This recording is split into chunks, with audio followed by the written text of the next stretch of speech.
Revelation 1509. From the 7th of July 1940. Exploring and affirming the powers of the mind. Do not reject what does not seem comprehensible to you. And when the work of spiritual power seems doubtful to you, still hold back with your judgment until you have informed yourselves thoroughly, and that again with the help of divine power, which you are to implore in prayer. Because the human intellect is truly not sufficient, and without prayer just only the human intellect is active. There are so many things, which you will not succeed to fathom intellectually, and still you therefore cannot claim that there is no explanation for it.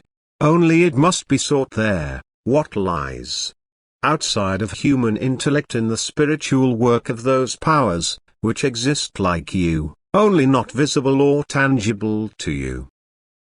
But the latter does not exclude the existence of those beings, because to look with the bodily eyes and to hear with bodily ears is also only something earthly conditioned, which finds its end with the leaving of this earth.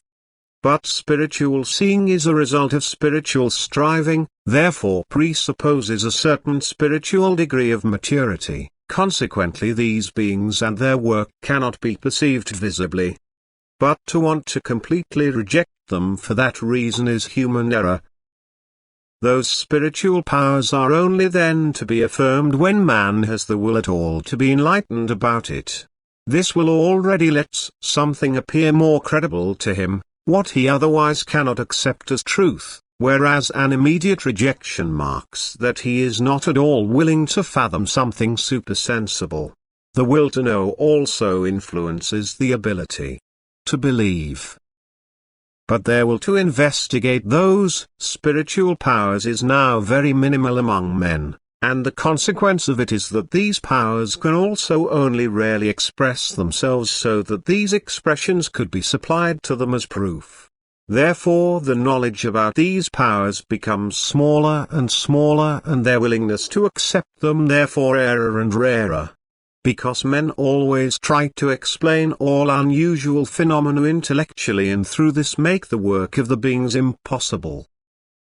Spiritual things want to be investigated spiritually, but intellectual research demands tangible proofs. But spiritual things cannot be proven tangibly. But as far as man uses his intellect less and intimately asks God for enlightenment and now expects the answer emotionally, it will reach him and no longer appear unacceptable to him, and this is already the work of those spiritual beings, which cannot be recognized otherwise than through the readiness of the will, through faith. Amen.